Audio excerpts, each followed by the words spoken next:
Hello, welcome back to the Wizard Project channel. This is my next episode of building the wizarding world of Harry Potter in Minecraft. Last episode we built Godric's Hollow and the Triwizard Tournament. You can check those out. And then we also did some tour videos, so give those a look. But that's not what you're here for. You're here for the Room of Requirement. In this video I'll be showing you how I built it, where I built it, and all the lore behind each and every room. We voted for this idea on my Instagram, so if you want to follow me there, also follow me on TikTok, and of course, subscribe to me here, please.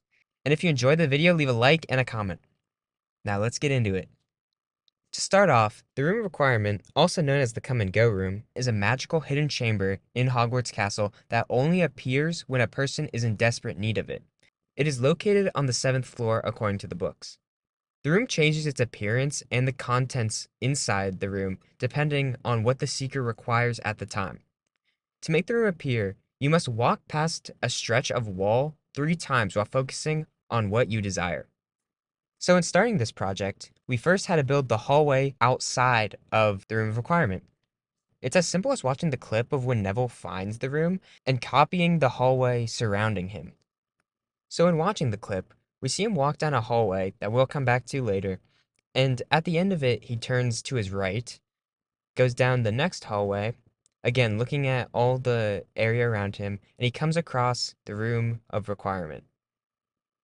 From a different angle, we see what is known as the Hall of Hexes. This is what we know the hallway is named because when Ron and Hermione are looking for the Room of Requirement, we see Harry disappear off the Marauder's map, and on the Marauder's map you see Hall of Hexes. Oftentimes, the movie producers like to change where the Room of Requirement is, and we'll get to that also a little bit later. But we do know that this is the Hall of Hex that they're talking about because when Harry goes into it, we see the angle of this hallway. It's the same hallway as before, and so we know it's the Hall of Hexes. In the books, the Room of Requirement was described to be on the wall opposite of a tapestry depicting Barnabas the Barmy, which is a troll doing ballet. Now, in the films, they never include this. In Hogwarts Legacy, they do right here.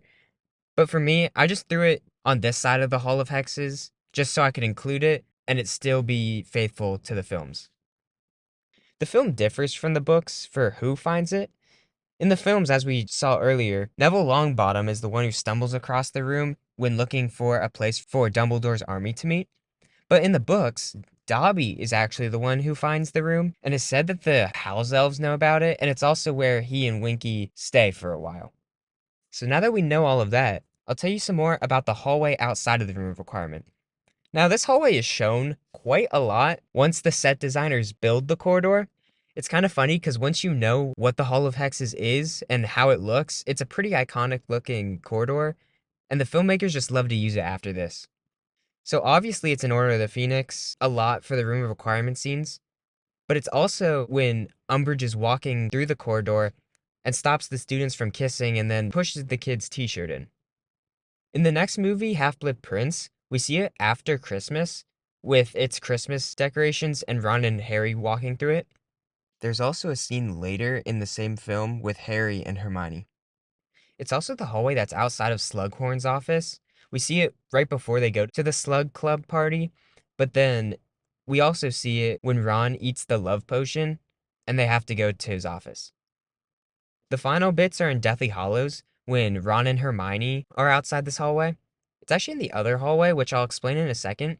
We know this because of the 2 windows on the side, but it's the one that Neville just walked through. Again, as mentioned before, when Harry's walking up to the Room of Requirement, obviously it's there. And then lastly, you actually see it in Snape's memories, where you see young James Potter and Lily Potter standing in it. So now for how I mapped out the whole hallway. Now that we know the Hall of Hexes and where the Room of Requirement physically is, I followed Neville down the hallway and built that little area. We also see that hallway he just walked by when Dumbledore's army takes a different exit out of the room to avoid Filch. It's the same hallway just from an upper angle.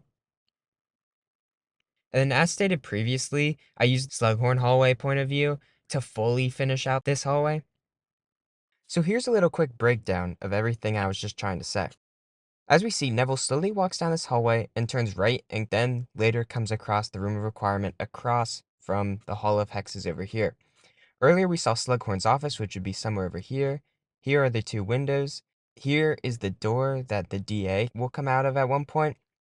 And here is also where Ron and Hermione were walking. That will come back a bit later.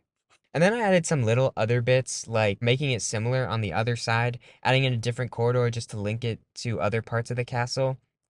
It's kind of funny, because in Deathly Hallows, Ron and Hermione are looking for Harry on the Marauder's map, but as we can tell by other scenes in this hallway, they're technically, like, right next to the Room of Requirement.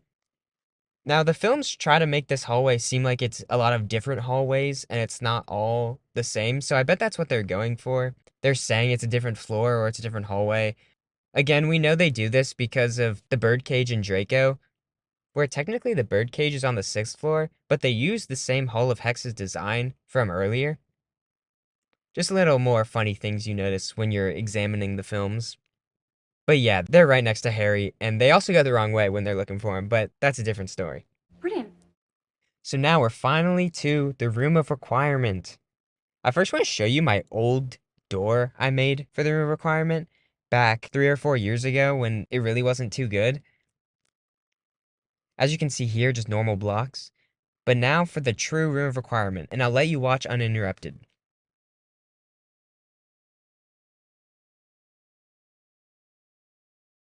Now everyone say it with me. Ooh. Wow, that door's pretty cool.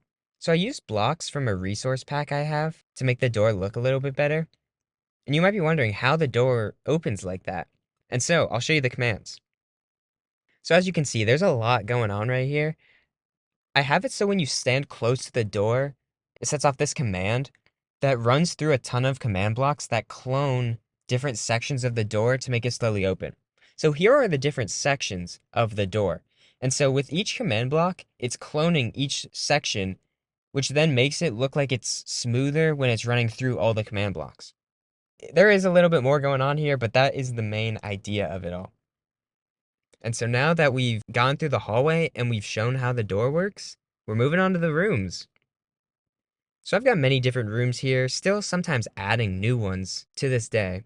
But the rooms I've got so far is the Dumbledore's Army room from the films, the Dumbledore's Army room from the books, the closet that is briefly mentioned, I'll get to that, the room of requirement that we see in the Deathly Hallows as well, a bathroom which is briefly mentioned, the Hogwarts Legacy room of requirement, and finally the room of hidden things.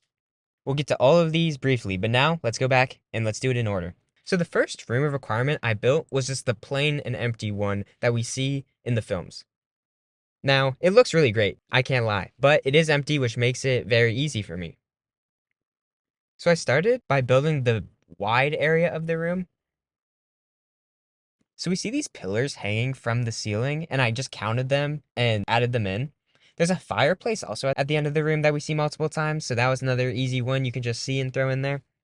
The floor I made out of stone, and then the copper grates with bricks underneath. I think it kind of gives the vibe that they're going for with the grates. I mean, we know they are grates because when Ginny hits a spell on the mannequin and it disintegrates through the grates in the floor.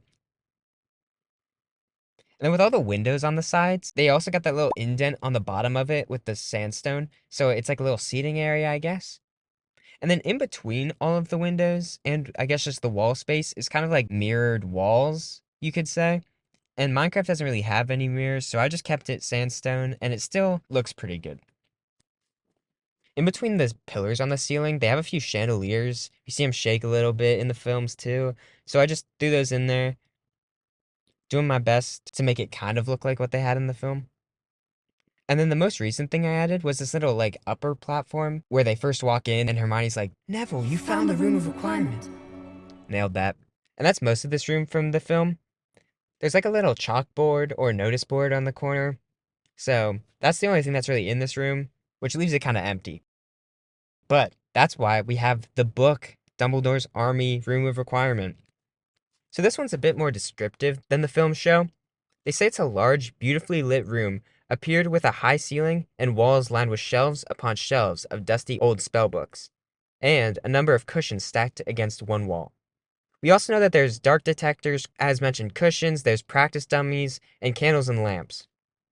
Also, Harry randomly makes a whistle appear, but that's there too. As you heard, it's a lot more descriptive, and now as you can see, it's a little more full. It makes the room feel a little bit more lively, I'd say, but that's what the book is, and so Now that we are done with Dumbledore's army, you might be wondering to yourself, how does this room change from one to the other?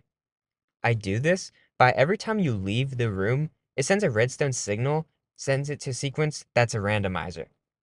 This randomizer is 50-50 and randomly goes into directions, and whatever command block it hits is the room that it will appear as next.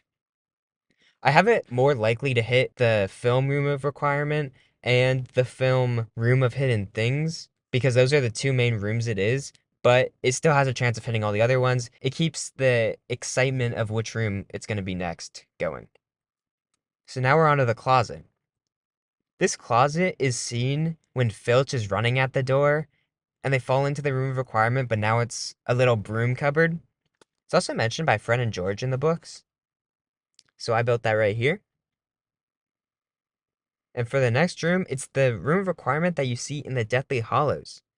So this room was used to hide away from the Death Eaters and the Carrows, and Snape too, while they were in control. The kids were constantly put in detention and being punished, so they found out to hide in the room of requirement. In the film, we see a lot of crap on the floor, to be honest. When Harry comes out of the painting, there's now a painting obviously there's a ladder. So here it is. And there's a lot of hammocks hanging from the ceiling, which is kind of cool. So I built that here. Later in the scene, we see this kid radio to the order. And this is the desk here in this wider shot. There's this image also facing the entrance. So it's got some beds and some more stuff. And for the rest of the room, I just filled it in with things I thought would work for the room that you don't necessarily see, but it fits in well. Now we're on to the next one, which is the bathroom. You also may be wondering, why did I make this?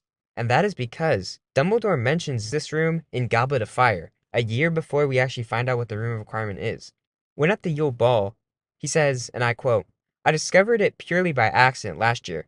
Only this morning, for instance, I took a wrong turn on the way to the bathroom and found myself in a beautifully proportioned room I have never seen before, containing a really rather magnificent collection of chamber pots.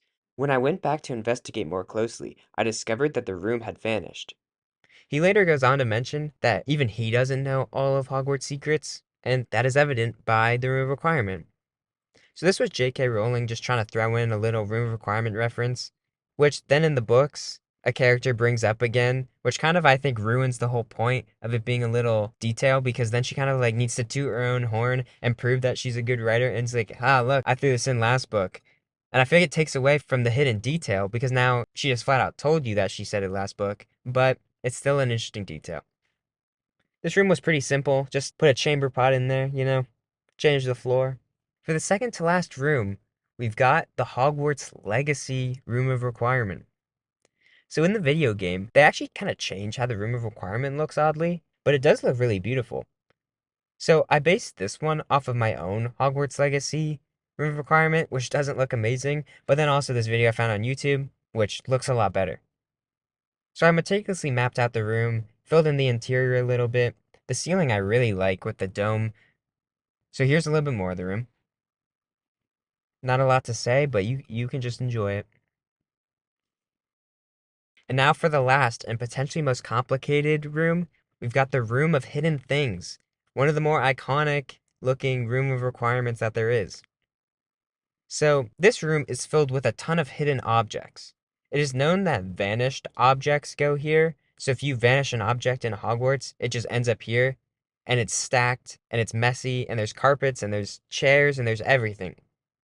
For how the room got so messy, a bit of lore is that a student named Simon Talmadge died, and the Hogwarts headmaster asked for all the furniture that belonged to his secret club, so he moved to the Room of Hidden Things. So all that furniture and chairs is the reason why there's a ton of it that we see now. The room is described in the books saying, "It was a cathedral-sized room filled of broken furniture, discarded potion bottles, robes, books, weapons, broomsticks, cages, hats, jewels, skulls, and heaps upon heaps of unidentifiable junk."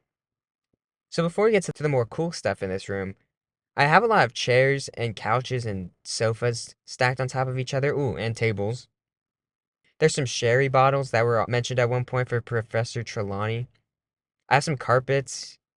added in this chess piece because there was known to be a chess piece, and you can also see that chess piece in the movies when Harry is walking through the room. But now we'll get to the more interesting stuff. So the big thing is the vanishing cabinet that Draco uses throughout the whole of Half-Blood Prince. I kind of looked at it and copied it here. I think it came out pretty good.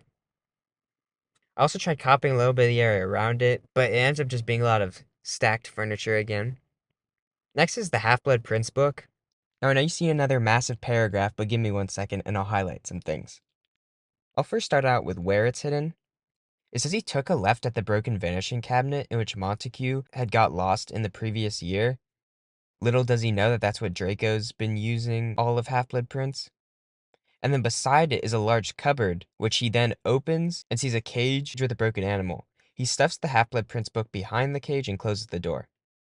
While all this is going on, he sees an ugly warlock on top of a nearby crate, and on top of his wig is a tiara, which then also is later the lost diadem of Ravenclaw. It's different from the movie, but we'll see that in a second.